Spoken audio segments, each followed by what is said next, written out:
So today here we have retired General Steve Doohen and his son, Lieutenant Colonel Jeremy Doohen, both F-16 pilots.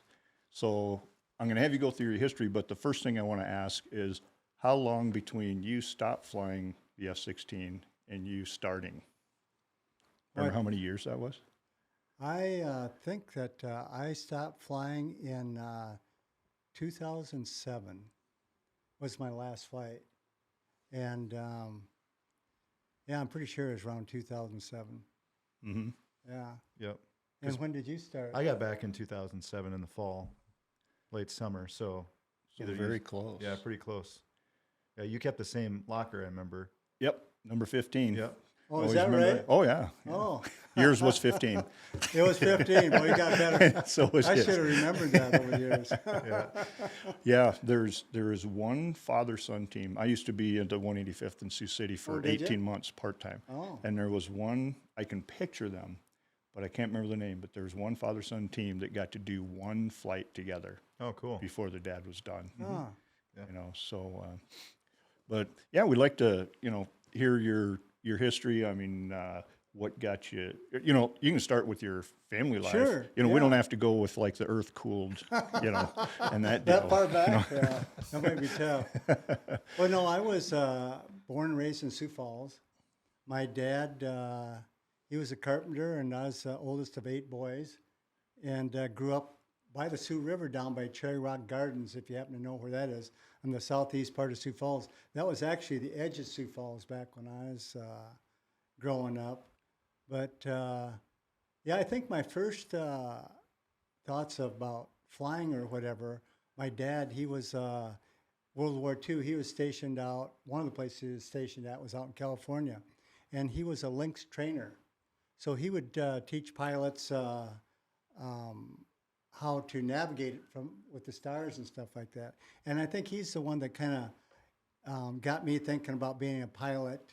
And I'd watch, I didn't know who it was at the time, but I'd watch the airplanes, Joe Foss and Duke Corning, flying around Sioux Falls in their P-51s and different airplanes. But that's kind of how I got interested in it. And I remember I was working down at Morales. I was going to school at Sioux Falls College, and I was working at Morales one night, and we went over. They had a small restaurant there just right along Morales Street, that street down there. We were walking back about 10:30 at night, and this one guy I was on night cleanup with, he was a fireman out there at the guard. He was, and I wasn't in the guard, and he happened to mention that he was wanted to be a pilot out there at the guard. And I says, well, what do you got to do?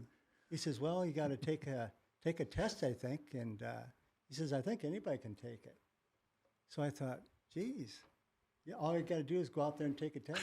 Kind of like today, right? Yeah, pretty much the same thing. Yeah. But so that's what I did. Didn't pass it the first time.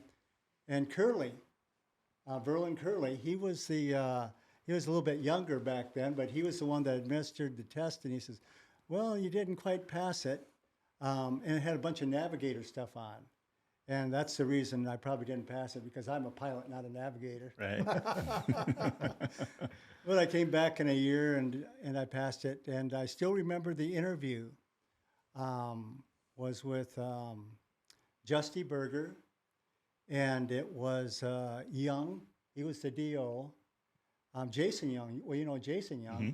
Mm-hmm. It was his father. Oh. He was the one that was later killed in a car accident down at Holloman. Oh, no. And then Tungy and Ed Lamberts. I'll take that back. Berger wasn't on it. It was Ed Lamberts, Tungy, and then Young. And the only question I remember him asking me was they said, this Ed Lambert says, well, what's your draft number? And I said, well, it's 341. He says, well, you're just trying to avoid the draft with that high draft number, aren't you?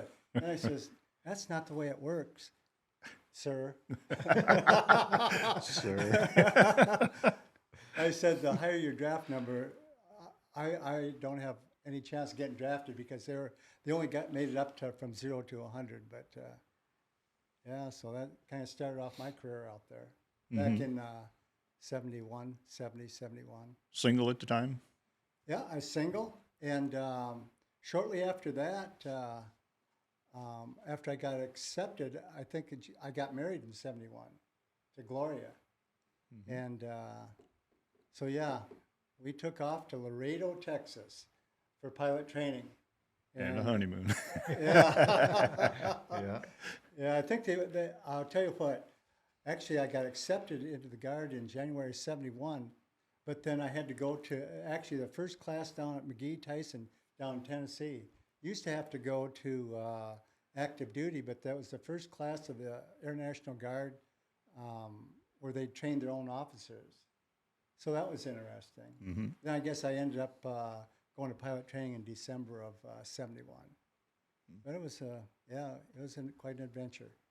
So did you thought about military prior to that at all, or? You know, I always thought I'd love to be a pilot, but I never thought there'd be any chance of becoming a pilot.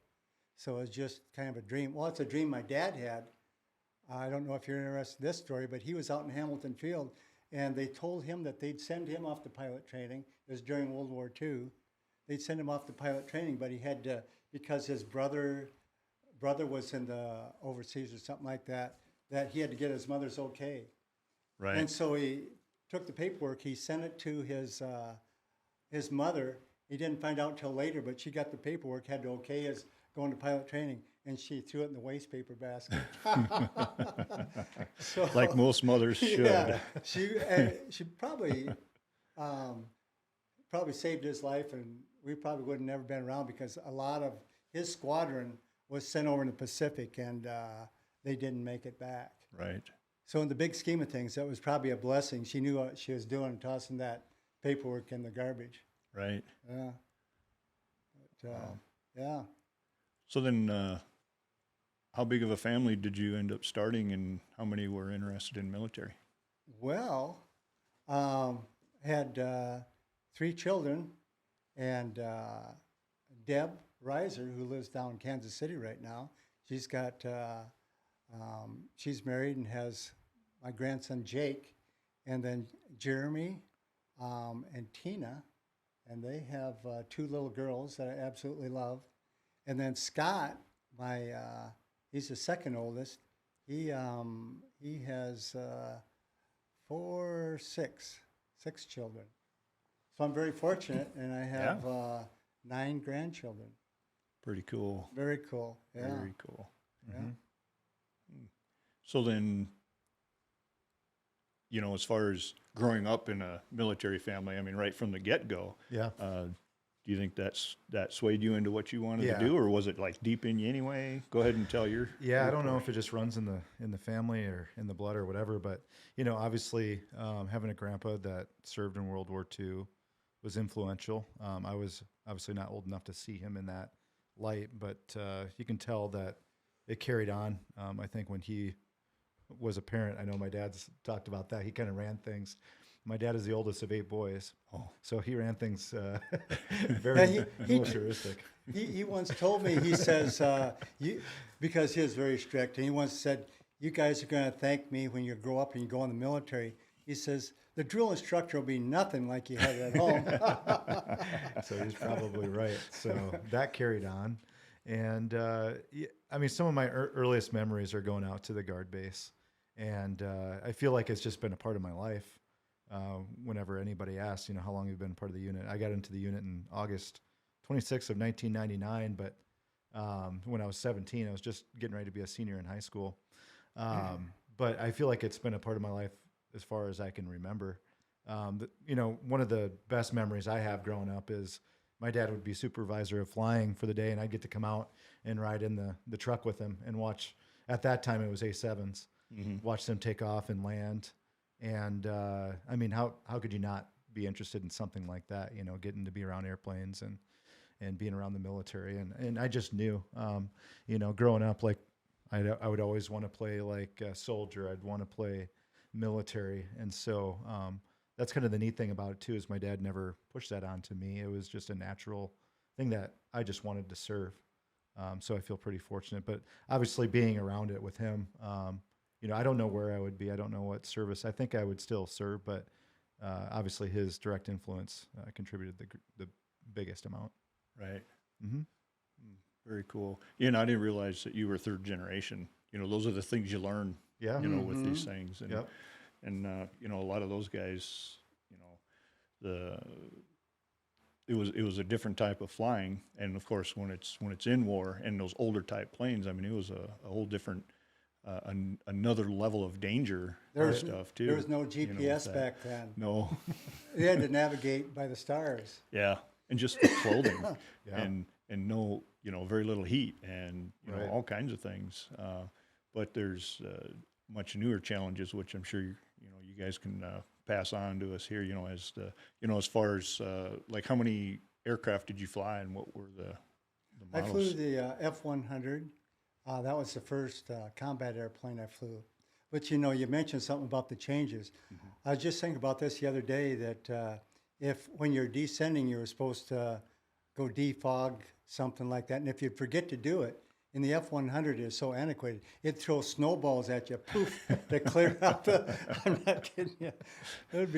It'd throw water and snow at you if you forgot to turn the defog on and stuff like that. But yeah, a lot of changes, and for the better, I think. But yeah, the F-100 was a war wagon, big old airplane, and yeah. How many hours did you get in that? Do you remember? Yeah, I think I got, if I remember right, I think I got about over 1,000. Okay. Yeah, yeah. The F-100 was a fun airplane to fly clean, but what was interesting was the summer. If you had 2 tanks, you needed 2 tanks of gas, wing tanks, to go down to Smoky or over in Wisconsin. And in the summertime, I remember a lot of times taking off, and they have these light stanchions at the end. I think they finally moved them out a little bit. But you take off and you just get airborne, and you're just clearing those light stanchions at the end of the runway. And the F-16 now has no problem, with that. It's not underpowered like the F-100, but yeah. And the A7 was quite a bit different too then, right? Yeah, the A7 was, that was a Navy airplane, and used to carrier landings. You could fold the wings. You come back in and you'd fold the wings. Something that was interesting about the F-100, every once in a while, you had to do a cart start. So they had this cartridge that they, like say they're in some field over in Europe or something like that, and they didn't have the air start. They put this cartridge in there, and there was a certain procedure that you went, and it was black powder, and it'd spin the motor up. And the smoke could rise, but you had to do a cart start every once in a while with that F-100.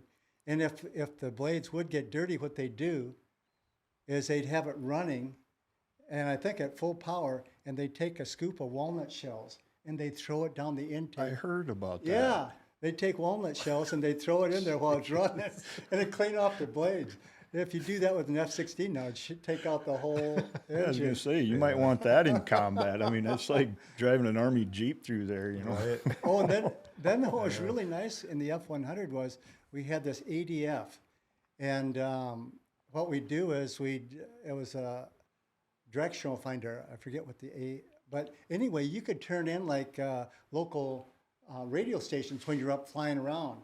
But what you're supposed to do is they had automatic directional finder, I think that was, and they had at the end of the runway. And we'd shoot approaches to that using the ADF. Sometimes a couple guys, they'd forget which station they had it on. They wouldn't tune it into the ADF out, and they'd be shooting an approach off of KISD or Kello or something like that. It was kind of nice on cross countries. You could just turn in as like an AM radios. Mm-hmm. Yeah. Man. Oh, man. Yep. But yeah, back then I flew with a lot of the, when I first got back in '73, what was really interesting was I was just a young lieutenant, but there was Dick Stitch, who had, he was a pilot, Bob Jameson,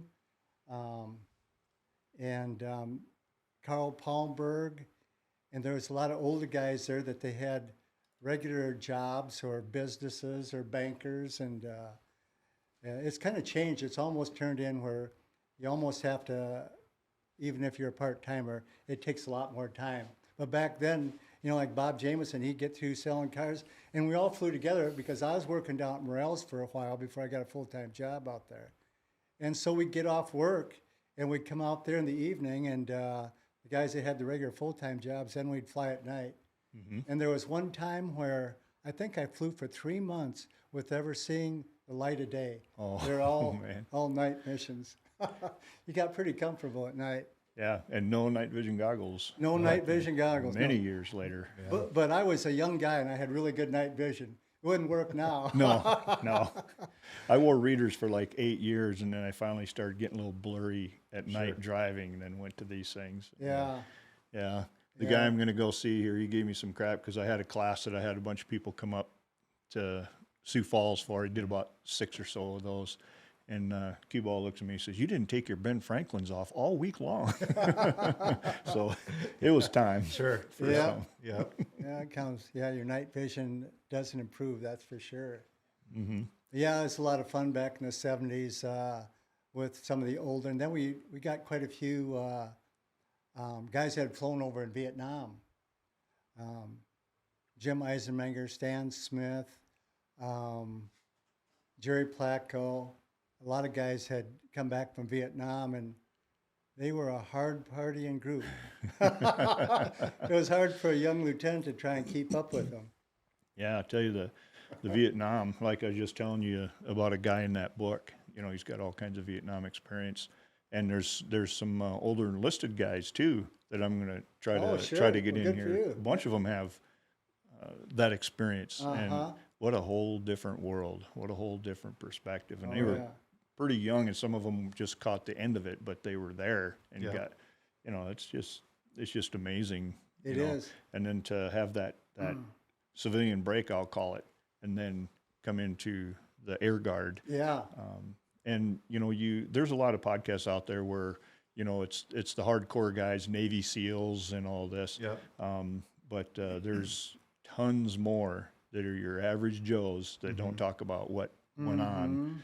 Some are more horrid than others. Some can be fairly basic. But yeah, the stories are what we're really capturing here, and I'm just loving listening to this. This is the first one that I've done that hasn't been a practice, and I've been looking forward to this for a long time. You guys were the first ones to be asked, and the first ones to say yes. So these things in front of you, those are yours. Oh, awesome. Oh, thank you, Jim. Appreciate it. Yep. You know, another one I left out was Phil Killey. He actually, when I started, he was a part-timer. And I think he was flying for one of the airlines or whatever, but he had just gotten back from Vietnam along with a couple other ones. So yeah, they had a lot of stories, and a lot of my instructors down in Tucson when I went through the F-100, they were right out of Vietnam. So I still remember, what was his name? He was an instructor. He was kind of the commander down there in Tucson for quite a while. And I remember we went out to the South Tack, and I was supposed to be doing high angle strafe or something like that. You're supposed to have 30 or 40 degrees. And I remember him taking it after I did high angle strafe a few times on the South Tack. And he says, "Here, give it to me. Let me show you how we do it." Did it over in Vietnam. And we got up to about 20,000 feet. And then he pointed it straight down, 90 degrees down. 90. And he says, it takes away all the drop in the bullets if you go straight down. He opened up my eyes, and he did it in the back seat of the F-100. Yeah, Casero, that was his name. Yeah, he was a fast fact. Yeah, you're doing really good with the names. Yeah. After I retired 2.5 years ago, and it's amazing how many names just went away from me. Oh, yeah, they do. Yeah, if you don't use them. Mm-hmm. Yeah. So did you have any specific goals when you were joining? Well, you were enlisted first, right? Yeah, I was prior enlisted. I got into the fuel systems maintenance. Portis was heading that up at that time, and then Mortensen took over for him because he had moved over to supply chief, I think, at that time. So had some really good senior enlisted mentors. And Mortensen actually just retired here recently. So yeah, that's been fun to get to know him. You know, I've been in the unit for almost 24 years, and he's been there for the entire time. So, it was good. You know, got away on some some TDYs, and we went over to Northern Watch in Turkey, and so that was just helped shaped my desire to do it. It's one of those things you think you want to fly, but until you actually start doing it, you don't really know. Yeah. That was about 02-ish.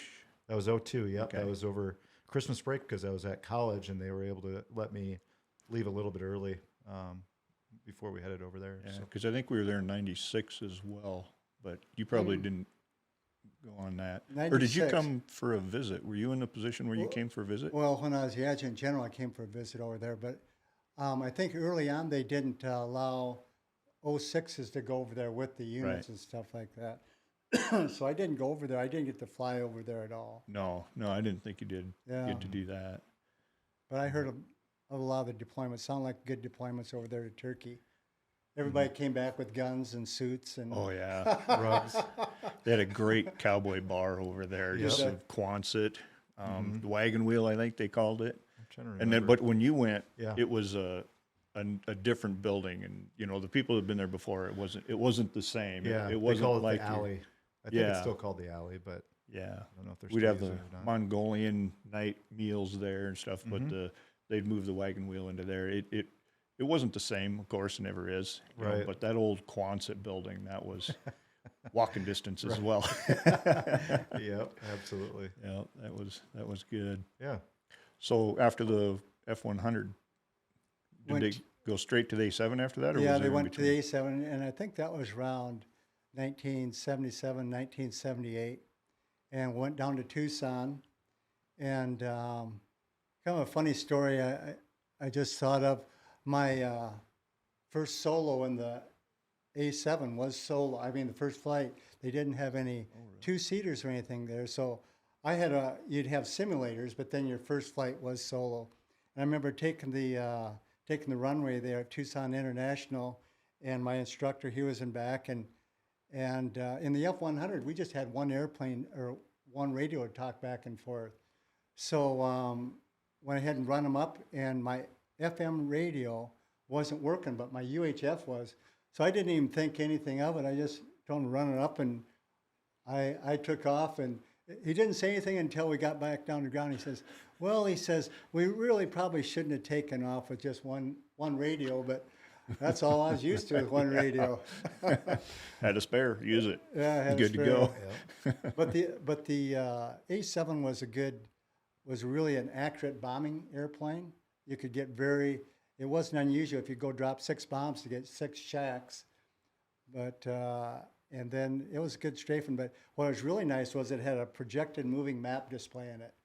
So you never had to really, if your INS was good and stuff like that, your navigation system, you could always look down and see where you're at. And if you're in like if you're over in Europe or someplace like that, or if you're someplace in the U.S. where you weren't real familiar with, you always had a map, and it had different scales that you could use. So the A7 overall was I thought it was a really good airplane for what it was built for. It was a good bombing airplane. It wasn't very good in dogfighting, but it didn't stop us from, getting behind an F-15 or F-16 once in a while. If they'd slow down with us. That was the trick, is if you get them to slow down. Yeah, because I came in the Sioux City unit like 89, and I had never seen an A7 before. I come from SAC headquarters, it was all heavies down at Omaha. I was going to go see the world. Got as far as Omaha, Nebraska, 2 hours from here or whatever it is. Yeah. But then coming into the Guard, into the fighter world, that was pretty amazing. It was a whole nother world that I fell in love with. But the A7 with the tips come up, and I was like, holy cow, look at that. And fold their wings out. Yeah. Yeah. But then learning how to put a parachute and a kid in there, they were hooked together, and there was just a bucket seat in there. And it just had the ladder would come out of the fuselage, a single with left and right steps, and you've slung that whole thing over your shoulder, climbed up there, and slapped it in there and connected everything and stuff. Yeah. And yeah, first time I got to do that, that was like, I was sold as a fighter guy. Oh, yeah. From then on, just doing the life support, enlisted stuff. And you probably know that Sioux Falls and Sioux City were very close for a lot of years. We're in the Yeah. same wing. And a lot of times when they worked on our runway up at Sioux Falls, we would go down there and fly out of Sioux City. And yeah, we really got close. We went on a lot of deployments together with Sioux City. And Des Moines was the wing headquarters, which, yeah, there was 3. And we were only squadrons back then. We weren't a wing. Right. And so then they decided to make all the Air National Guard units wings, which was kind of funny because they weren't really as big as an active duty wing. They started out calling them winglets. That's funny. Yeah, a lot of good people down there. Did you ever know Smitty? He was a pilot down there in Sioux City, and yeah, we just we went on a lot of deployments together. Some good people down there. Yeah, there was a lot of good people there, and I was just there for 18 months. I had a friend that was a crew chief down there, Dave Harkin. I grew up in Elk Point. He was there, and he tried to get me in the military. And I went through high school and 2 years of college, electronics degree, just like I'm not military, swore it off. I had a buddy that was like, when he come out of the womb, he was saluting, and he ended up being lieutenant colonel and retired and all that. But then I got to the point where I got my 2-year degree in electronics. And where'd you go for that? USD Springfield. Oh, Springfield. John Carlson went there, I think. Did he? Yeah. I think so, Springfield. Yep. And that they turned that into a prison in '84. I was part of the last graduating class out of there. You just escaped, huh? That was a partying semester there because we were all pissed. It was taking the school away. Yeah. John Carlson's nephew, I think, was here last night across this table. Is that from right? me? Yep. Yeah. For my buddy that passed away 3 years ago. He was best friends with that buddy of mine in high school. And we started talking, we did this, and then we went out in the Hog House and visiting more. And I didn't put the Carlson and Carlson together, but he said that he had an uncle that flew out the Air Guard. Sure enough. Oh, John Carlson, yeah. So I'm gonna extend him the invite to come in here as well. Yeah, he'd be a good one because he's been in a long time too. Mm-hmm. Yeah. Yeah, so I like having a duo, like father son. That's pretty easy. Yeah. Have that. But maybe. And I just met Dave Dawson. Really? Through Ole Hansen. I remember seeing a picture at the last retirees coffee. I don't think you were there, but they had a picture that I had seen many times. And then when I looked at him, and I was like, "Oh, that is that dude." Dudley. Hargens was there, and they introduced me to Dave Dawson. Oh, so I was yeah. thinking maybe, Dave went fishing with us out to Lake Erie Yeah. a few did he? years back. Really? Yeah. Oh, yeah. Yeah. Yeah, I see Dave every once in a while. He's usually a lot of times at the retirees coffee. Yes. Yeah. Yep. So that's where I met him like 2-3 months ago. I was there. Ole Hansen introduced us. Ole, yeah. Yeah, I haven't the seen Ole for a while. Yeah. What a character. Yeah. He's a lot of fun. Do you guys still get together in life support?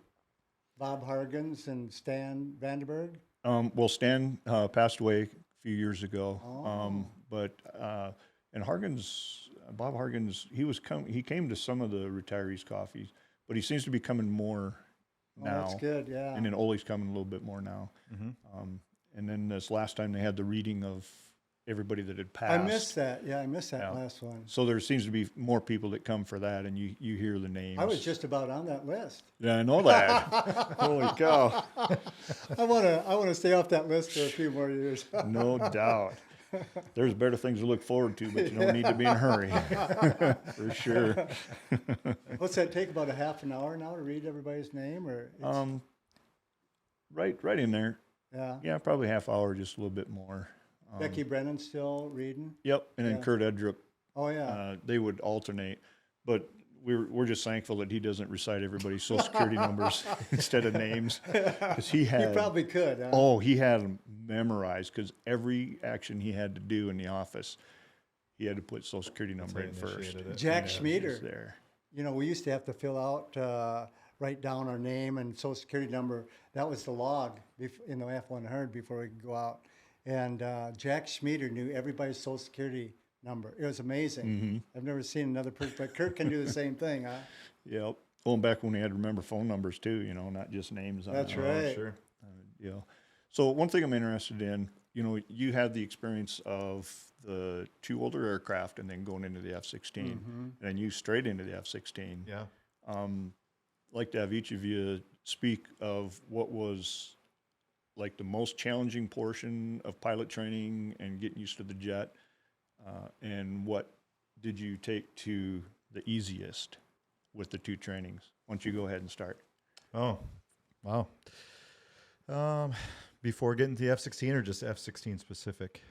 No, anything, any airplane you were in. Well, getting to even a military trainer was quite a bit different because it was a jet. It was a T-37, which was actually, I think they started working on that back in the early 40s, and then they developed it fully into the late 40s. So anyways, older aircraft, but just having a jet engine was a big deal because when I went through school at SCSU, it was all propeller. And so just having something like that kind of throws you off a little bit. I had my flight instructor rating, and so I had, I think, around 400 hours. But yeah, it was a challenge just because it's just a different type of flying.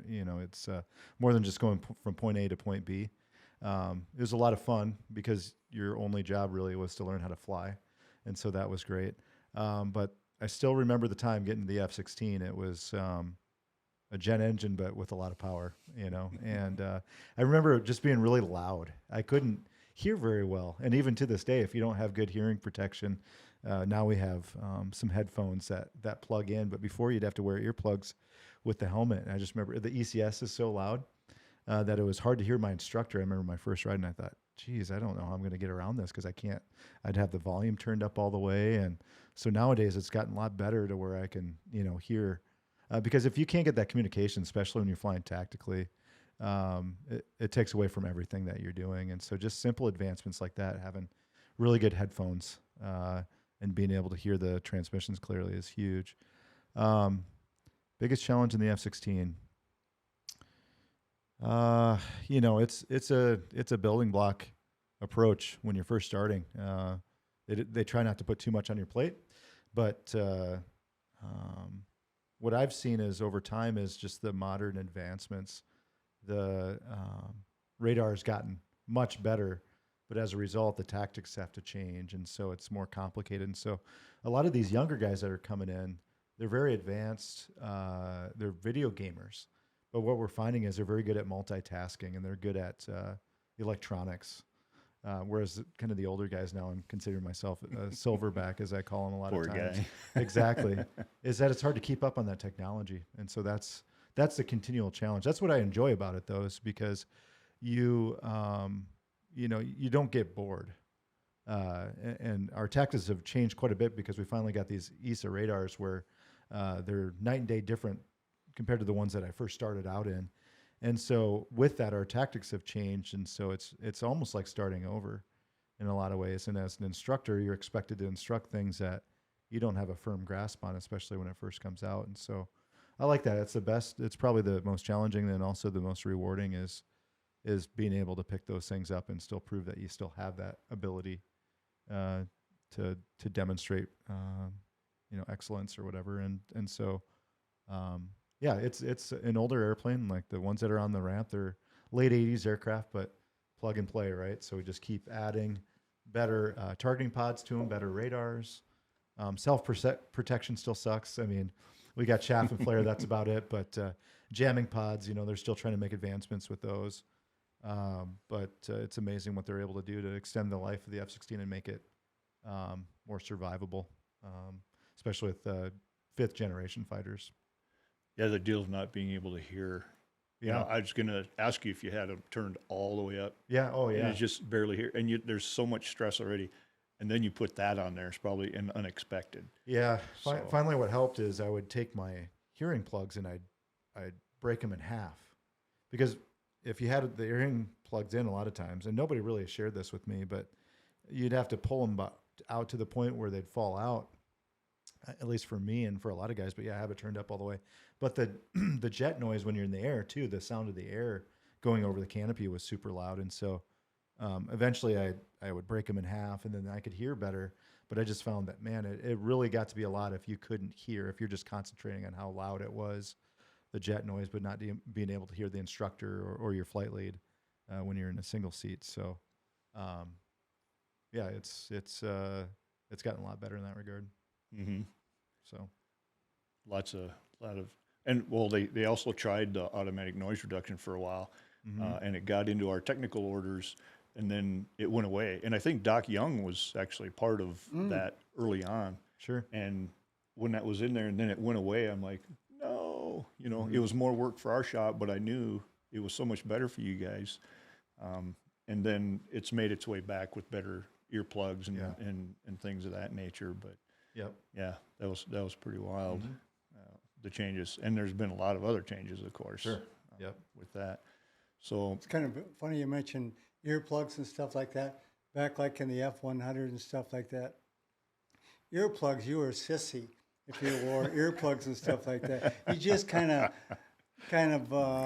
grit your, you know, maybe plug one ear when you're going out there, and that's why I'm wearing hearing aids today. oh man. Yeah. You were a sissy if you had to wear earplugs. Or if you Ear actually protection. laced up your G suit tight. Oh, yeah. You know? There's a couple guys who were G monsters, and Right. they would walk out and that G suit's just hanging off their butt. But he's a short, stocky guy and stuff. And Yeah. Sorny and Hargan would be like, "Yeah, he's our G monster." Looked cooler than everybody else, I guess. Yeah, You know. Exactly. Yeah. So then, as you progress from the two jets that you were in, well, from the 100 to the A7, then the A7 to 16, what were some of the challenges there? Well, you know, the F100, my biggest challenge, like when I was going through pilot training, wasn't really the flying part, but it was the academics. Because they try and put a lot of pressure on you, and they're very good at it when you go through pilot training. I think when I went through, they had a washout. They'd wash out like 30 or 40% of the class.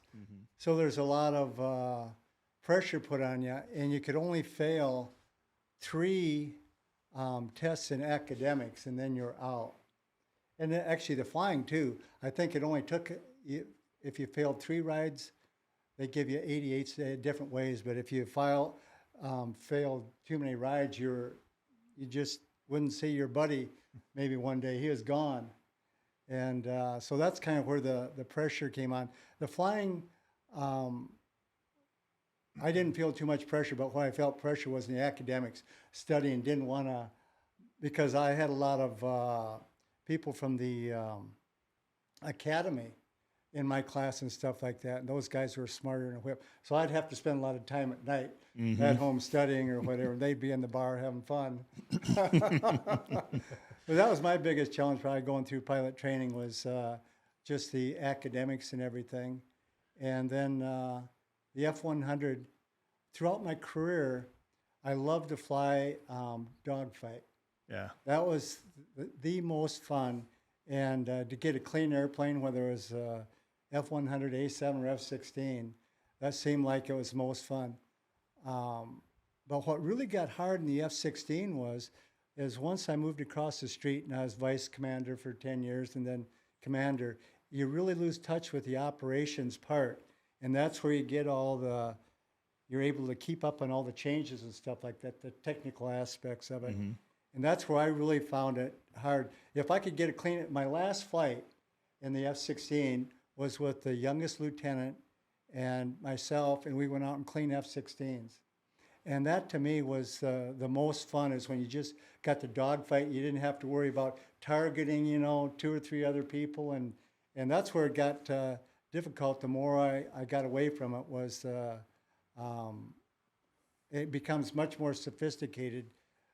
I got to fly 35 years, but there towards the end, it actually got to be work when I'd go over there and I'd do something other than just dogfight. What I loved was to be red air, because it was your job just to go in there and Wreak die, havoc. rake havoc, and probably in the end, hopefully die. But you got to rake havoc for a while, which is a lot of fun. And that's generally where they put the vice and the wing commander in as aggressors, because they can't do too much harm that way. Well, that's Right. like Matt Jamison. We'd say it's jammer red air. And he'd come in and he'd be doing loops in the middle of the airspace. Nothing that would reflect Russian or Chinese tactics, right? But you couldn't figure it out because he was about as wily as you could get, Yeah. So, the 06s that are red air, those are the ones you got to be careful with. So. Yeah. I remember him telling a younger commander when he was the vice, that one of the hardest things to accept is no longer being the tip of the spear. Right. You know, when you get into the commander levels and things, you know, you've got a lot of other things you're doing, still Well, flying and all, but Another thing I missed was you're not one of the boys. You know, when you move over there across street, vice or the commander, it separates you. You're not one of the guys, and everybody acts a little bit different when you come around. right. You can't just sneak in there and you know, chit chat and stuff like that. Everybody's on their best behavior, which is no fun. Just no fun. Oh man. So you started civilian and then working your way into military flying, and you came in military straight off Yeah, the I bat. did. Between Well- the two of you, what do you think some of the differences are? Well, I think, that. yeah, Jeremy has instructor license in civilian airplane before, and I went and I took either 2 or 3 flights out at in a Cessna 140 before I went to pilot training. And so I was basically went to pilot training without a whole, you know, very little training or very little knowledge or whatever. But I still remember my first solo in the Cessna 172. You know, they give you 6 or 7 flights, and I was a smoker at the time. And he says, okay, now take off from here, go out to this area that they showed you where to fly is like 30 or 40 miles away from the airfield. It's down in Laredo, Texas, out in the middle of nowhere.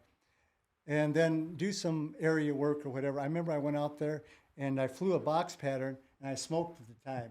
And you were supposed to smoke in there. I sat and smoked a cigarette, flew around the area for a while, and then, yeah, I'm finished. Threw the cigarette out and flew back to the field. That driving the Jeep thing again, right there. Right, exactly. Well, didn't you say when you got back to that everybody smoked? So you'd be in the auditorium. You said the haze. Oh, yeah. All the pilots. Yep, everybody smoked back then except Tom Lean didn't smoke, and there's maybe 1 or 2.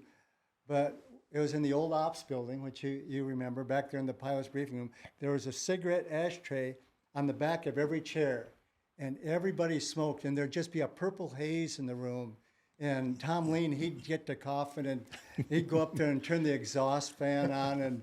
But yeah, everybody smoked back then. It was crazy. Well, in the enlisted side, you know, you go to basic trainings, like that's when you got your break. If you were a smoker, Yeah. you got to go take a break. Right. Exactly. That started a lot of incentivized. Yeah. old military enlisted people on the smoking deal. Yeah. But, I remember when I quit, Bob Ellingson, who was the DO there, you remember Bob Ellingson? No. I mean, it was before you. But anyway, he quit smoking. And we were going down to transition to the A7 down in 1977. And I thought, if Bob can quit smoking, so can I. And he was kind of, that just goes to show you how sometimes the older mentors or whatever can encourage younger people. I thought, well, if he can quit, and that's kind of what encouraged me to quit smoking. Because I tried 100 times, tried to quit, but I thought, if Bob, because he was a chain smoker,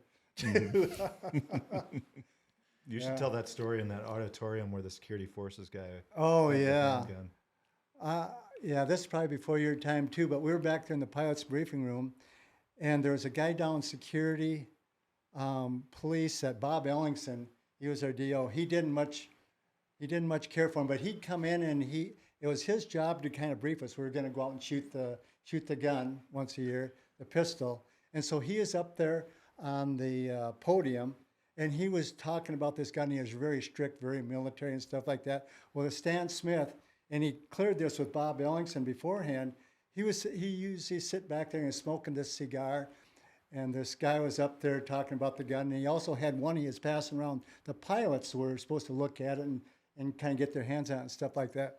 Well, Stan Smith had this firecracker, and I knew it was set up ahead of time. So he was sitting there, and all of a sudden he takes his cigar down, and I seen him light it. He kind of throws it. He's like this, and that firecracker went off. And I thought that guy up on the stage was gonna crap himself. The look on his face. Yeah. So then this is what happened. That was when Justy Berger was the wing commander or the group commander back then. So he heard about it. He says, none of you pilots are gonna leave this base. It was a Sunday guard drill. Nobody's gonna leave until whoever did that comes to me and fesses up. So it went all afternoon, and everybody knew who it was, but they wouldn't squeal on old Stan Smith. And finally, I seen Stan go in his office, and he came out hanging his head. We got to go home. Man.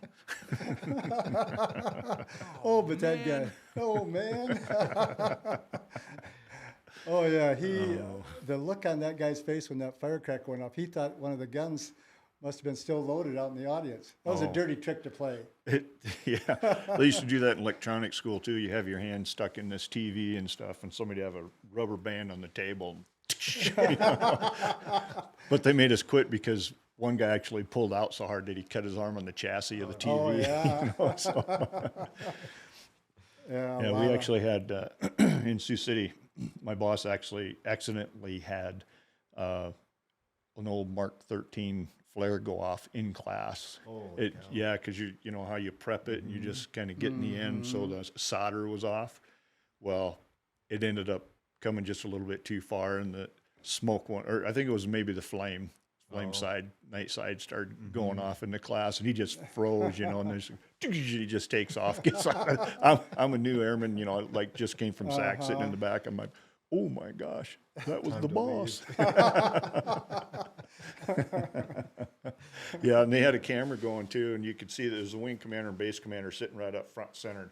They one jumped this way and one jumped this way, and then Tanoff starts taking off, running outside. Yeah. Fireworks were back in the 70s. Fireworks were big. Everybody was always throwing them in trash cans or something like that and scaring the heck out of one another. Yeah. One thing used to be a lot of practical. You know D.K. Kohler. Oh yeah. He used to be the king of the practical jokers. Well, one time there's this Flacky, we called him, and he was going to play a practical joke on it.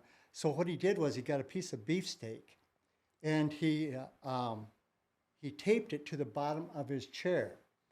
And so it was in the summertime, and so that thing started to rot under there. And pretty soon the flies started, and everybody'd come into the room and say, geez, Flacky, there's sure a lot of flies around here. He says, I know it. He says, something's starting to stink too, but he says, I don't know what it is.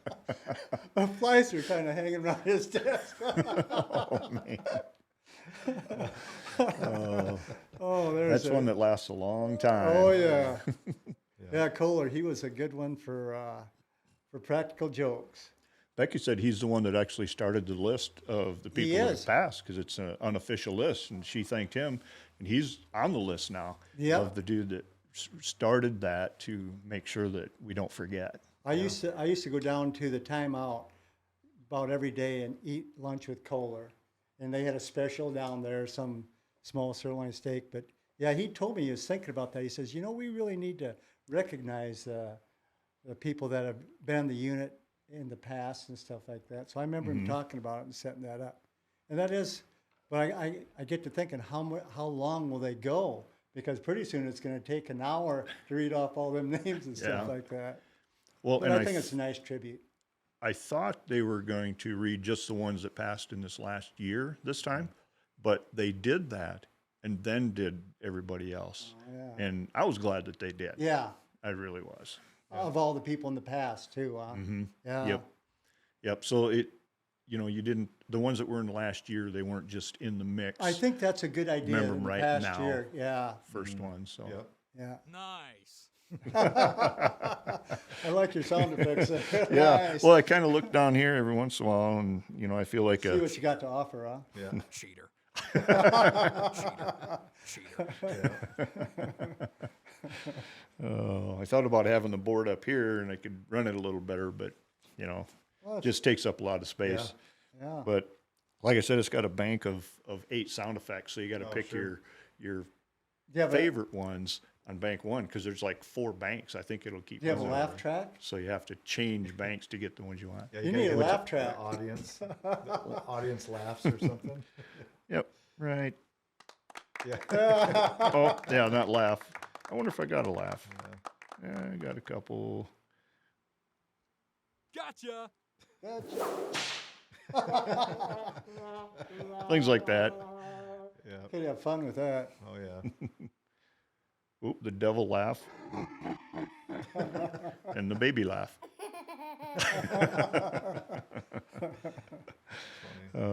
Yeah, it's fun. But I got to tell you, the most fun is just hearing these stories.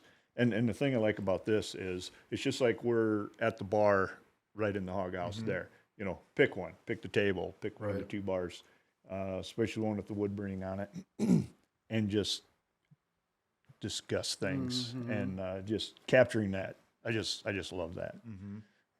Yeah, you'll have to get, if you think of it, you know, Phil Kelly and Brian Beatty maybe.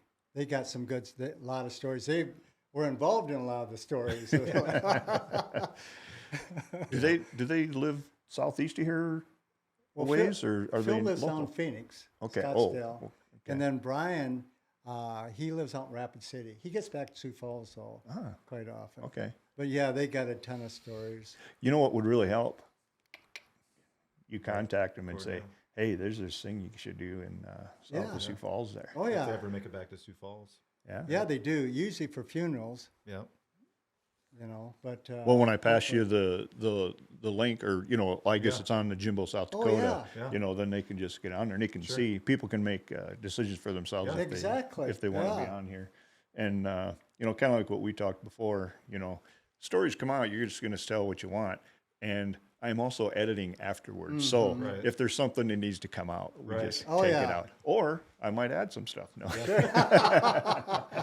got a secret recording. the magic video, huh? Well, and another thing that can happen too, and I didn't mention it to you guys ahead of time, I thought of it this morning, is if you had some old photos or even video clips or something, I can add all that in post production. Yeah. And it'd be really cool to see I'll some have of to the look photos. through. Yeah. That would be. Yeah. So You know what you really need to do is get a hold of Ron Roos too, because he's got all them. I don't know where they hit them, but a lot of those old photos and stuff like that.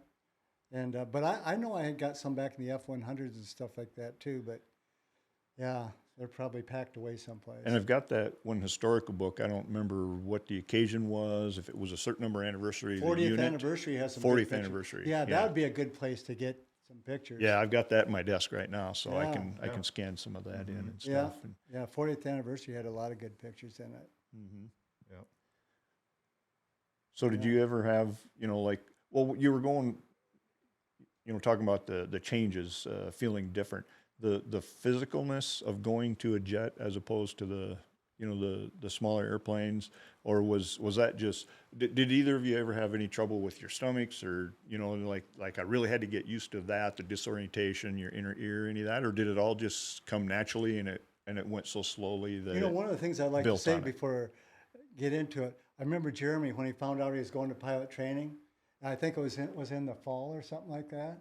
That I left. I left in the summertime. Oh, but he would sit downstairs and we had this big screen TV and he had this F-16 game. And I'd go down there and he sat down there practically all day for a lot of days, flying the F-16 through the valley. Remember that? Yep. He was prepping for the pilot training with that video game. Yep. Which is probably good training. Yeah, hand-eye coordination. For Yeah. Sure. Yeah. So. I know one pilot's got one right now in his house, and he'll go home after flying, and he'll sit there and Yep. Oh, do I'm that. sure. Yeah. Yeah. Yeah, the simulators they make now it's unreal how realistic they are and stuff. I still don't like flying in the back of the D model. Not being in control sometimes, especially if you get warm. that's the way I've always described it. I got to fly 3 times, but the main thing I've described it to people that aren't in the military. It's like riding on the back of a snowmobile. Yeah. Or back of a motorcycle. I Sure. mean, you said it. You're not in control. Yep. You don't have the preemptive. Okay, I'm going to lean. Whatever, and you just feel like you're just flopping and flying all over the place. And being in the back seat, I've heard a few pilots say there's a big difference Yeah. in that. Yeah. It's different when you're not in control for sure. I remember I never really got motion sickness or anything like that, but I'll tell you, in the F-16, the 9Gs, the only time it really got to me was when we, in F-16 training down in Wichita I went through, and we had to go out as a defensive BFM, and where you're just out in front the whole time, and all you do is pull Gs, the guy attacks you, defend, and after about 2 or 3 engagements, we'd call knock it off, and then we'd climb up. And I remember I was panting like a dog. Yeah. I didn't realize, how much work it was going to be, just doing a whole mission of defensive BFM. And I just couldn't believe how I thought, I'm panting just like a dog. That's hard work. Well, are G-forces strictly multiplicative? So if you're wearing a 10-pound helmet at 9 Gs, it feels like 90 straight up? Yep. Yeah, you don't do a whole lot of moving No. when you're pulling 9 Gs. If you do, you're going to pull something in your neck. But, Right. Yeah. And there's more stuff on the helmet now helmets. compared to Yeah. back in Yeah. the day too. Yep. Yeah, there's times where guys will take the 55P without the hammocks on it. You're not as tactical, but especially the older guys, they don't really care. They let their experience do the fighting for them, rather than the technology a lot of times. But yeah, it's taking its toll for sure. I remember in the F-100, you learned through trial and experience, you don't move your head because I'm sure you got them stingers. You go to Oh, yeah. under G and you pull your head like that, and something would twang back here in your neck. Oh my gosh, you'd see stars, and you learn not to do that anymore. I've just done that riding horse, let alone flying a high-performance aircraft. Turn and look too Drop my fast, deer. huh? Oh, no. Yeah. Oh, Jiminy. Yeah, and I lose track of your years and things as far as what you did when, but were you flying when we started with the NVGs? I think it was I was, and I'll mid-90s when we went down to I'll tell you Tucson. what, that was another really good challenge to me because I was one of the last ones to, use the NVGs, and I really probably didn't get as much training as I should. But I found that, especially as you get older, your night vision isn't as good. And then I don't know if it's still looks like looking through a couple soda straws. But yeah, I found that a lot more work. In the younger years, I didn't need any NVGs because when you're young, you got good night vision. And but I think for people that grow up with the NVGs and stuff like that, it's the way to go. Yeah. It simplifies it. But yeah, I didn't much care for the night vision goggles. The little bit I flew with them and stuff. Did you get any headaches at first? No, I never got any headaches. And like I said, I didn't fly with them a lot, but I did fly with them some, and I found I didn't like them personally. That's usually the way it goes, I think. I mean, you're used to, not tightening up your G suit a lot. Now somebody's doing it to you, or Right. the NVGs you're used to flying at night without. Yeah, it was, but I'm sure once you get used to them and stuff like that, I probably just didn't fly enough with them to get real comfortable with them and stuff like that. But Yeah, because I think it was mid-90s when I'll have to look back. I got a chart on every place I've traveled to. I'll have to look and see when that those early sounds about Tucson right. trips. Yeah. Early, that sounds about early right. to Yeah. yeah, because we got the 16 in 91. 91. Yep. Yeah. Yeah, so I think it was within like 5 years Mm. after that. And I asked about the headaches because, our shop had to, tear those things down and align them and all that. And the collimation, making sure the left tube and the right tube were synced enough. You and still there was have a some room that you leeway. go in before you go out Yep. at night, Yeah. and you adjust to make Yeah. sure they're working good. Yep. Oh yeah. Yep. And you used to have to, at first we had to create a dark lane, like 20, 25 feet, and then just have some charts there. And you had to do it that way before the 2020 tester came, where you could just go in a dark closet I see. and do that. Luckily, it didn't take very long to get those Right. pre-flight testers Mm-hmm. like that. But we were always concerned as a shop of not getting that collimation right, and then guys having headaches. So that's why early on we'd ask them that Oh, sure. quite often. Mm-hmm. But it seemed to work. They were fun to work on. It Were was they? intimidating at first. We pretty much we had a lot of evolutions of the helmets that you guys have seen. Where we used to pour chemicals in this Yeah. big metal crate on your I head got and one all of that them. stuff. Oh my word! Remember that? Yeah, and then it was. And it got pretty hot too. Oh yeah. Yeah, And that it was was cut from in the two foam. pieces, and we Yeah. had to we glued the foam on, we glued the leather, and we're pushing it in your helmet on the front and back, and it was custom fit, so it's snug, and snap, you break it. you start all over. Really? And the pilot, you're like, sir, I'm sorry, but we need to have you put that contraption back on your head and heat you up and all that. Yeah, that was quite a process. It I forgot was. all about that. I Yeah. don't know if I still got one of them helmets or whatever, but I think he gave it to us when we switched over to leather on the inside. That was really nice. Yeah, Yeah. yep. And then we went to that 5-layer plastic, I can't remember the name of it, TPL or something like that, thermoplastic liner. And that was so much easier. And it was still enough of a custom fit for you guys. But boy, Well, you can't break those. So I remember when they poured that foam and stuff in there, that was a big steel thing, wasn't it, that you'd put on our head, and then you'd crank it down. Frankenstein Yeah, it looked temples. like Frankenstein, yeah. Yeah, we had to watch the young guys because I learned how to do that in Omaha. We had 1,043 crew members, so we did a lot. Wow.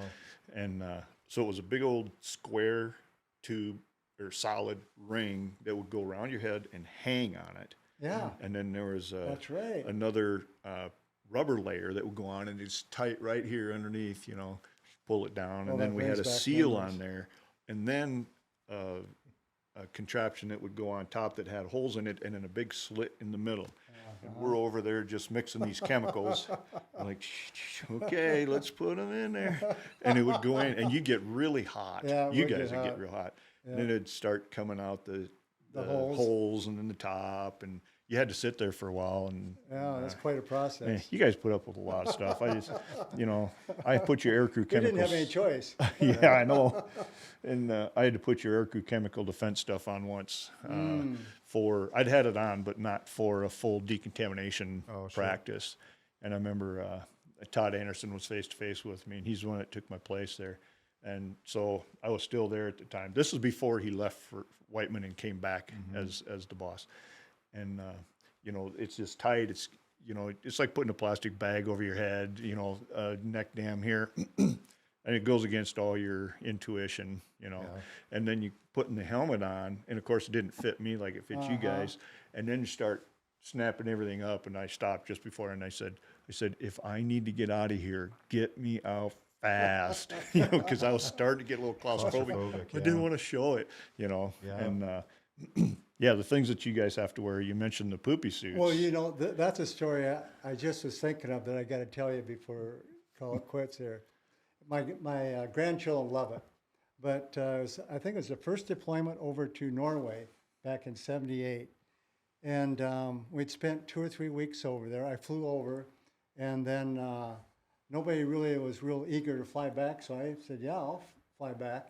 And we need to wear the poopy suits whenever we went over the Atlantic and stuff that time of year. So I remember over there in Norway putting in the poopy suit, and I was probably in it a couple hours before we actually had to take off. They put you in, and they, as you know, yeah, it's all rubberized and stuff like that. So anyway, make a long story short, they put me in the poopy suit way before I had to take off or go out there. So I'm sitting around and drinking a couple cups of coffee. Oh no. And I should have known better, but drink a couple cups of coffee. Then we go out, and I was in the A7s back in probably 78, 79. Get in the airplane. We take off, and we're heading west, and then going over Ireland. And I'm thinking, geez, I got to kind of relieve myself here.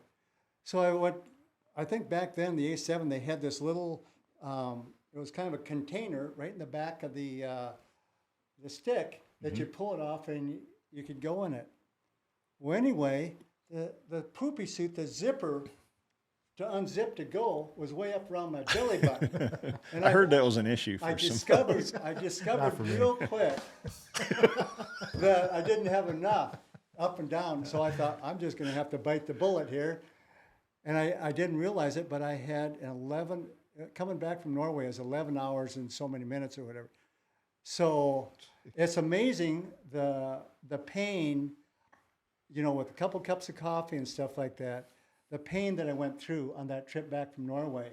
And I'm not kidding you, I tried to play mind games with myself, trying to take my mind off of anything. After a while, I thought, I'm just going to wet myself. Yeah. And I'm just going to go in the poopy suit. Well, my bladder wouldn't relieve. Because you'd held it so I had held it so long, I just wouldn't relieve. So I spent over 13 hours in that poopy suit we got back to Sioux Falls. Brian Beatty was leading the flight. And I mean, I can't wait to get on the ground. I've been looking forward to this for a long time. And he says, well, let's make it, since we're the first flight back, let's make a flyby. I didn't say anything over the radio, but I felt like, I thought, oh, God. No way. So we make a flyby to let everybody know we're back in Sioux Falls, come back around, and we land. I'm the first one out of the A7. I'm going from the ramp up to the old ops building. I'm walking as fast as I can. And here there's this young gal from Kello. And she says, say, can I have a minute? I'd like to do an interview. I remember saying, I gotta go and catch somebody else. So I went in there, and it's amazing. I didn't ruin my bladder because it took me a while just to release it. But you know, the great thing back then, I liked beer. I drink beer, and I could drink beer all night, not go home, not relieve myself, and last till the next morning. My bladder must have been the size of a basketball from that flight. I don't know whether you want to leave this in there. You might want to cut this out. Well, my grandkids love the story that, yeah, that was a long-ass flight. It was torture. Actually, it was torture. Yeah. There's a lot of people have had those. That's nothing to be ashamed of. I mean, how could you? I'm not ashamed of it. I hold love it the that long? story. You know. Well, actually, I was at a friend's just last summer, and we were out on this boat, and I ended up holding it so long, and then we finally, pulled off at this bar, and I had to go in there 3 different times. I went in there, couldn't hardly start, relieved as far as I could, but I knew I wasn't done. So I went out, listened to the music for a little bit, another 2-3 minutes, went back in, pissed again, same feelings, went back out, listened to music again, third time I felt total. I mean, it's horrid. That is. Well, but it's better than the poopy portion of it. Oh yeah. If you I could tell you a story about that, but doesn't involve me. It involved one of our other pilots. I won't say which one. Sure. But they used to wear Depends on them cross country. You what? They used to wear a Depends Oh yeah. to go over. Yeah. And you might know who I'm talking about, but No. I used to wear Depends to go over the ocean. Yeah. Well, actually, when the female pilot started, in one of, I think our first trip to Iraq, and we were replacing another unit, and had the first female pilot that I'd seen, Timber, and but the flight doc would take Depends and open them up and actually pour more of the, what's inside the piddle packs, the gel beads and stuff, and then kind of sew it up again a little bit, because that's all they had for the females at the time. They were just trying to get some of the other things going, but I mean, you had to do something. It's probably, back in the early days, it was probably the biggest issue when we do an ocean crossing. It wasn't the weather or anything else. It was, taking care of those personal needs on the way over there. And I guess it got, the Texas catheter in different ways now. It's good. But it used to be an issue. Yeah, at least the Texas catheter, I mean, it had the surgical tube on it. You could leave that as long as you wanted. Sure. You didn't have those issues. Yeah. But I remember one of the younger pilots years ago, and you guys had got ready with your poopy suits on. You're out there pre-flight, and I remember he said he was leaning over into the cockpit, adjusting this and adjusting that, and all of a sudden he goes, "Oh!" It popped off. He goes. He knew he was screwed for the whole trip. Oh, that was. I just felt so sorry for you guys having to deal with that, and the SEALs weren't comfortable. The necks and the wrists and stuff. Yeah. Well, they use some kind of plastic or something that they put around your neck, so it wasn't real tight all the time. Yeah, there's a tube that we weren't supposed to use, but we knew people did. To do, you just have to make sure you peel it off. Pull it off if you ever had to eject. Yeah. Yeah, but and that was one of the hardest things for us as far as fitting is concerned, is just getting that neck trimmed just enough to where it would hold a seal, but you wouldn't be like popping your veins here right up to here, and we just had to find that happy medium and stuff. But yeah, those were difficult. Fortunately, nobody had to eject over the Atlantic.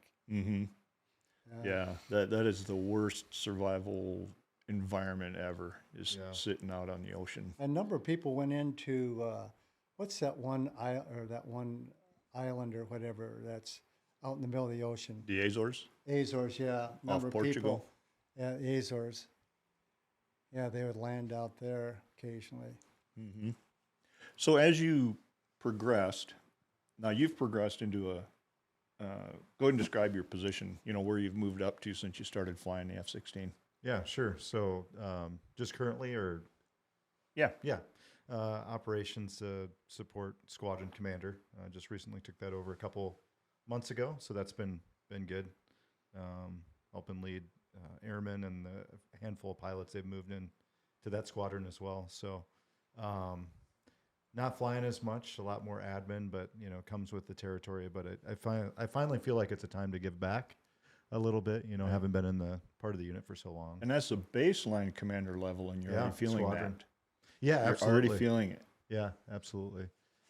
So we'll see where the future takes me, but that's where I'm at now. I've really enjoyed it. It's been a lot of new things to try to get familiar with that you're kind of oblivious to leading up to that point, especially as a pilot, because you're not really in charge of a lot of people. You'll go up and you can lead a 4-ship, an 8-ship, or whatever, and you can be a mission commander, be in charge of a lot of different pilots, but usually those individuals are pretty squared away and they don't need a lot of care and feeding, Not to say that enlisted do, but it's just different when you're put in that position, even as a squadron commander, to try to serve them.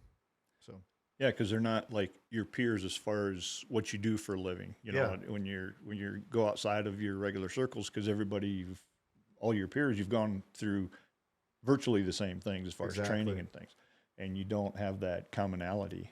Yeah, it's hard to know their jobs a lot of times, and so you got to inform yourself enough so that you're educated and you can help assist them and facilitate a place that they can do well in. I've heard you're asking the right questions. I'm asking the right questions. You're asking people the right questions as you took over. Yep. And getting to know everybody Sure. and things. So that's kudos to you. I won't go any deeper than that, but Yeah. you are definitely asking the right questions. Yeah. And I think that putting words in your mouth, you've probably learned how to be a commander by being third generation and fighter piloted together. And, just your upbringing from a child on in a military home and an aviator home. Right. Yep. I don't know.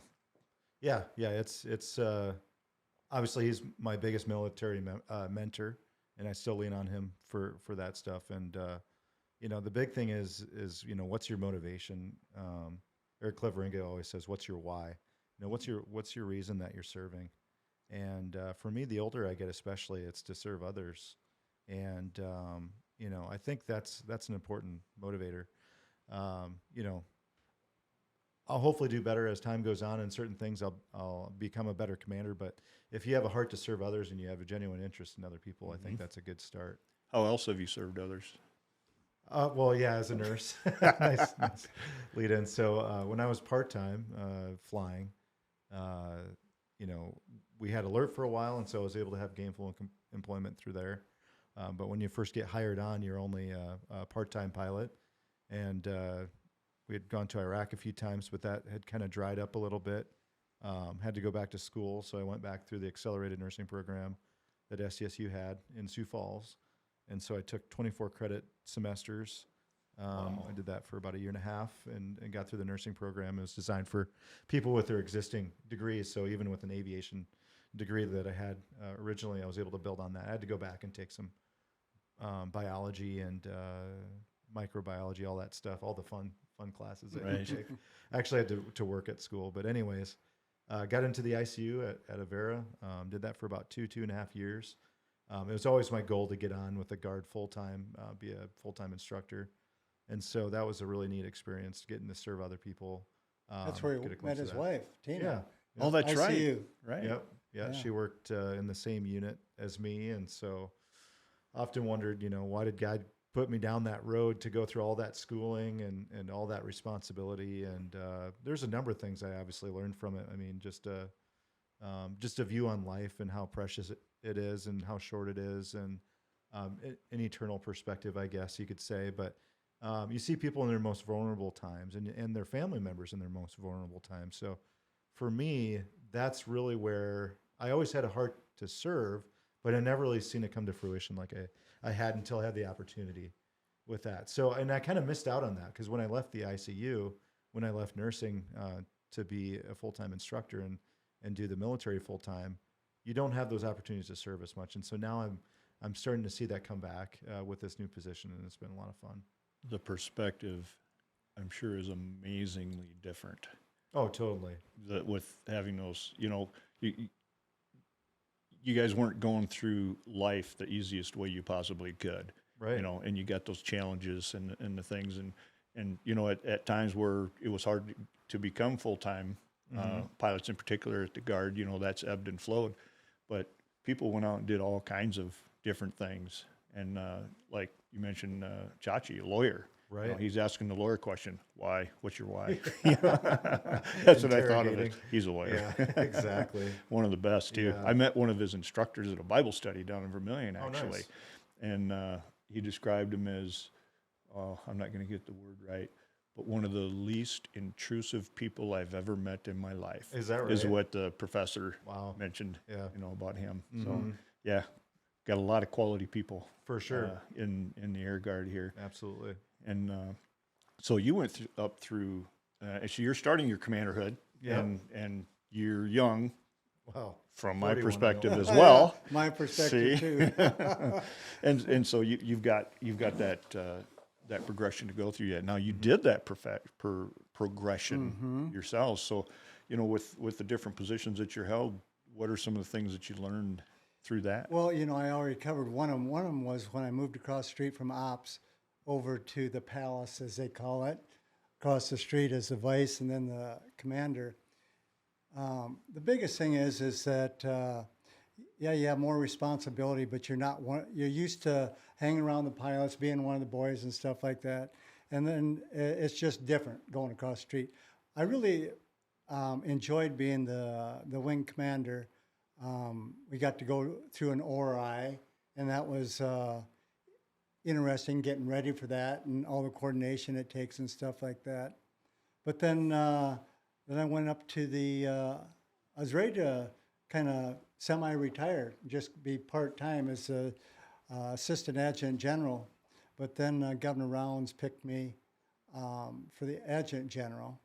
And that was an education. I'll tell you what, when you get used to an organization, and I don't want to whine too much here. No.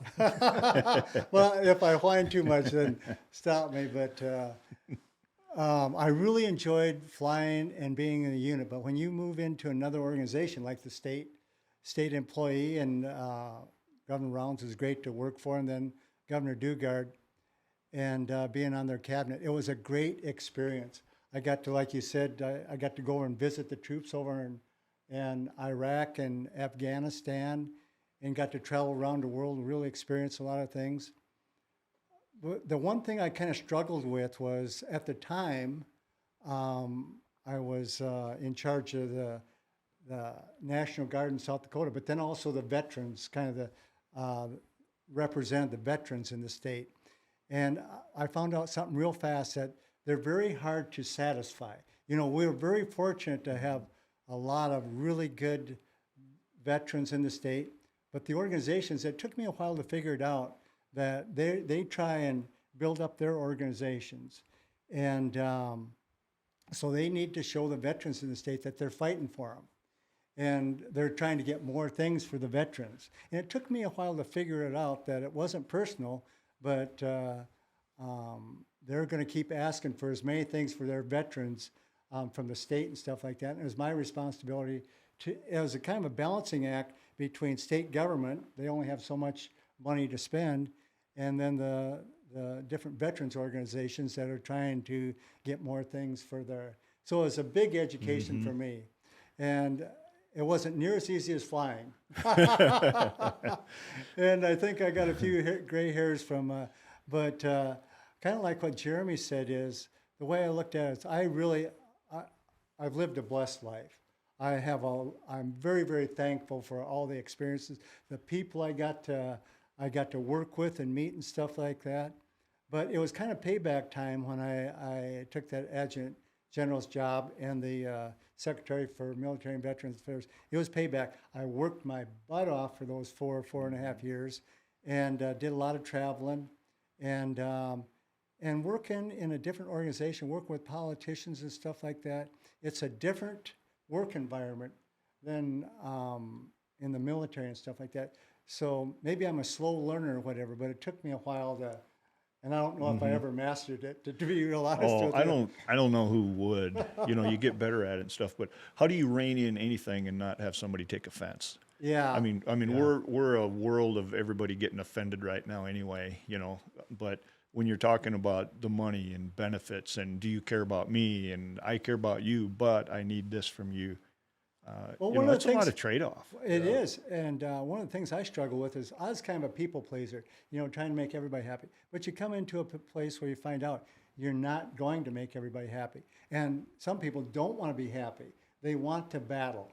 And I was used to battling in the air, but the political battles and stuff like that. There's some pretty heated political battles and some personal battles that it educated me on the system and stuff like that. And I tell you what, we're getting, I think we're going to be getting a great new adjutant general here with Mark, the wing commander there. I think he's going to do a great job.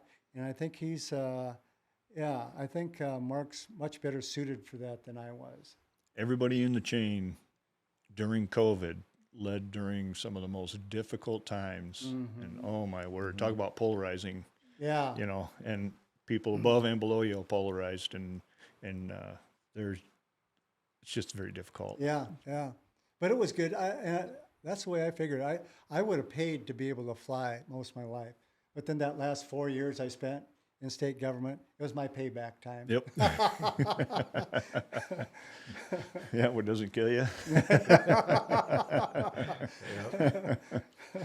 Oh man. So we've preserved some stories, things for your lineage, both of you guys. So, you know, pick how many generations from now. You choose a number, 3, 4, 5, 6, and just give them a message. Each of you take a turn.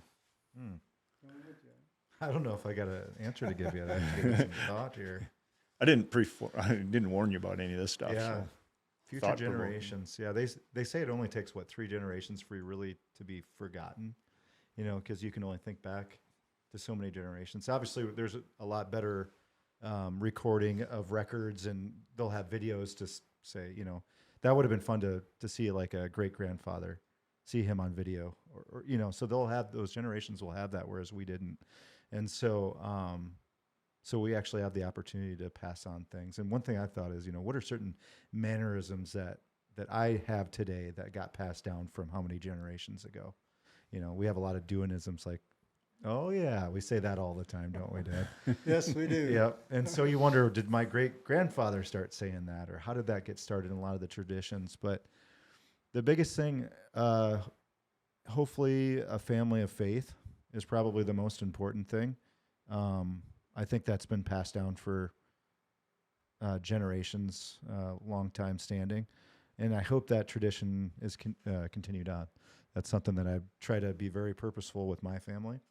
Obviously not perfect in any way, but you know, just having God be the focus of your life, and everything else needs to come after. So God, family, country, in that order. And so that's what I would say is really search your faith out and find out what that means to them, and have it be meaningful to them. Excellent. I like that. Yeah. Ditto. Ditto. No, you know, I did have thinking of something, but I couldn't agree with Jeremy more. You know, life has its ups and downs. And I love, what's his name? That life is like a box of chocolates. You never know what's going to come. You can be sure that there's going to be surprises in your life. But yeah, if you keep God as your focus going through life, and there's going to be some really good times and some really tough times. But if you keep your focus on Him and have faith in Him, He'll bring you through. And I'm at a point in my life now where I'm probably enjoying it as much as I ever have. It's almost like in retirement, I'm 74 now, and it's almost like when you're younger. I get to go out and play every day go play pickleball or go golfing or Right. whatever. So don't be afraid of getting older. You know, if you can keep your health, you gotta work at your health. But it's a great place to be. And I don't know how you're enjoying. You're probably about my same age. You got to work at it a little bit, but life is what you make it. And I'm having a ball right now. Everybody that asks me how I like it, I just say the same thing to everybody. Doesn't suck. It does not suck. right. But I like the soft starts in the morning. I did find that living off 5.5 hours of sleep takes its toll on you for sure. for years. Oh my goodness. And so the 8 hours has really jumped into my routine. Why did you have to live on 5.5? Well, just Getting used being to it. busy, you know, 5.5 to 6, and sometimes you go to bed a decent time and then you don't fall asleep right away because your brain's doing this, or you're waking up at 2, 3 in the morning because you've got important things coming up at Right. work, things you're worried about. And I'll give an example of like when the times that we went to Iraq. You know, we had this. Our shop has is a service to you guys, and it's a no fail. It's an absolutely no fail. Yeah. So every process that we had, plan A, plan B, C, and oh, by the way, at night at 3 in the morning, Jimbo was figuring out C, you know, D, E, and F kind of thing. And so that wears on you after a while because you just pick It a subject does. in our career field. Because the last thing that I ever wanted to do was fail or have our shop fail with providing what we needed to provide. So that took a lot of the sleep away. Mostly the last probably 10 years or so of the well, actually mine was a little before that. So the last 15 years, between 15 and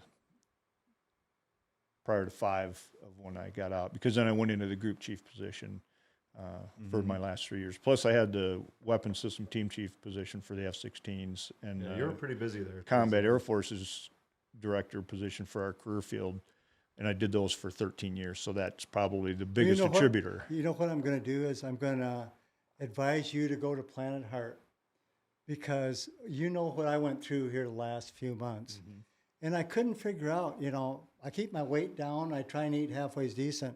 And I was talking with Russ. I says, I don't know what caused this. It really kind of, in a way, kind of caught me by surprise. He said, Steve, there's no doubt it was stress.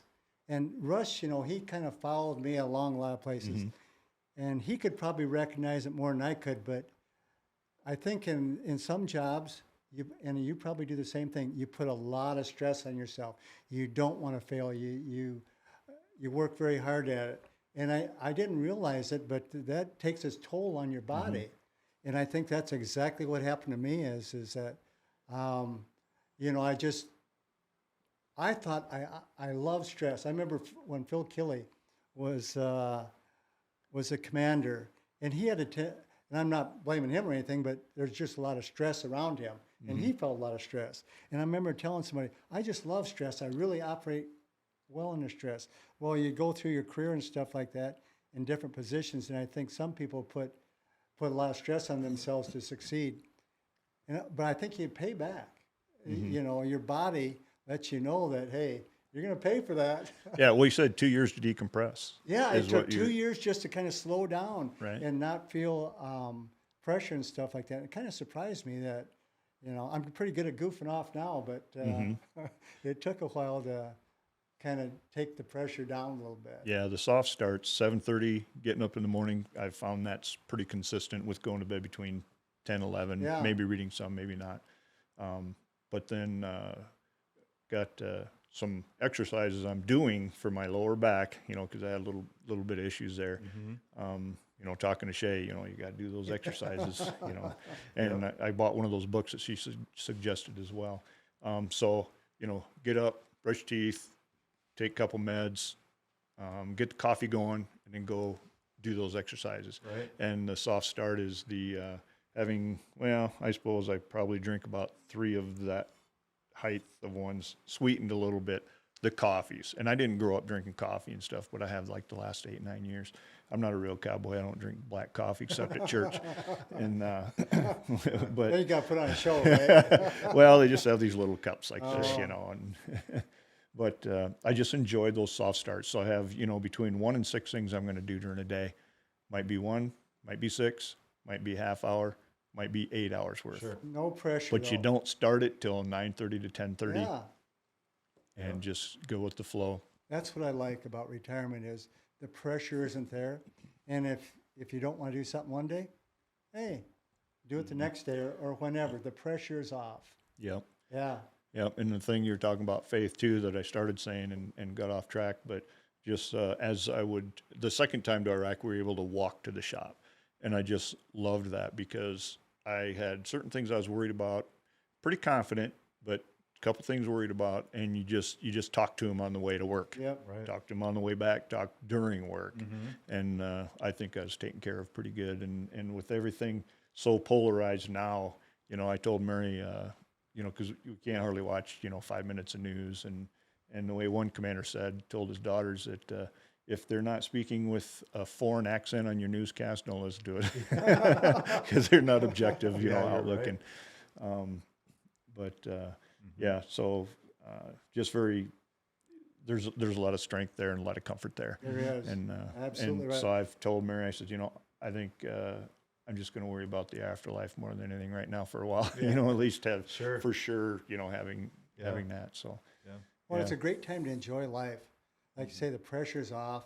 And yeah, it's a great time to enjoy, not have much responsibility, and just enjoying life, playing. That's what I enjoy doing. and hunting. Yes, hunting, yeah. Is there a favorite hunting story? I don't know how much you two have hunted together. I know you've done some, but I know he's yeah. been way big time hunter. Yeah, he got me into it. So Yeah. yeah. My big thing now is, is I got a crossbow. I qualified for a crossbow. Right. And I got a deer. In the past, I had the regular bow and stuff like that, but I got a crossbow, and I love it. It's got a little scope on it. Some people think it's cheating, but I think it's great for older people, that like to bow hunt but aren't able to use the standard compound bow. He shot a nice one last Yeah, season with his I got bow. a nice one. Good. Yeah, it was, and I still love. Well, me and Jeremy and Scott, we go hunting a lot together, and that's the nice thing about raising your kids. If they like the outdoors and stuff like that, they'll take you along every once in a while, go fishing, hunting. That's right. Especially if you got the boat. Sure. Yeah, not everybody has to buy a boat. I mean, why would That's you? right. Share the boat. Yeah, so not everybody has to buy horses either. So when you're ready for a ride, you just Well, I let me know. appreciate It's that. an open Yeah. invite. I'm not going to call him bug you all the time, Sure. but he knows. Oh yeah. So Oh it's- yeah, I know it's an open Jeremy's been invite. down here. Yeah. Absolutely. Yeah, I might take you up on that sometime. Yeah, the park's only 6 miles away over here, Yeah. and Yeah. we're just starting the season, and we've got some good old seasoned horses for over there. So Yeah. the risk is low, stress is low, Yeah, that's awesome. all that. Well, I want So- to thank you for doing this, Jim. Yeah. Oh, It's no problem. it's been great Yeah. reminiscing about the old days and stuff like that. And I wish you just the best of luck in this. I think it's a great idea. Yeah, Yeah, thanks. it'll Yeah. be fun to see Yeah. what the other ones are like. So, like I said earlier, I want to have 4 or 5 episodes ready to roll, and then just maybe put a couple out a month, maybe once every couple of weeks or so, just see how it goes. But then I'll put it on the retirees' website and things, and just kind of see if people start tuning in. Yeah. And then that'll get hopefully, and people are going to be shy about it. You got to ask them. And because I told them anybody that's interested, Sure. come talk to me. I did have a guy come talk to me. After that, but I've had a ton of people that we practiced with out here, and they're like, "Man, you got to talk to my dad. You got my uncle, my brother-in-law." I mean, the list is getting there, and I want a big list. Yeah. So we just want to be. have a It's great a setup there marathon, for it. not a sprint, Mm-hmm. and just get all those. And the thing is, I'll hear them all. Right. And others can hear them all if they watch them all, Sure. but that's not likely. But Yeah. as long as they enjoy what they are hearing. Oh, and- absolutely. I can tell you're good at doing this. You're going to do well. well, thank you. And I think it is a service to people to have something this for posterity. Mm-hmm. Yeah. That was the goal, Yeah. and having fun, and gets more people here to the Hog House too. Because if you got a little time, we might partake there just for a minute or two. Who knows? Oh, we got But, time. Yeah. yeah. So anyway, thank you, sir, Awesome. Thank you, Jim. very much, Yeah, and you thanks, too, Jim. sir. Appreciate it. It's been a pleasure. Absolutely. All right. Sure has. Awesome. you.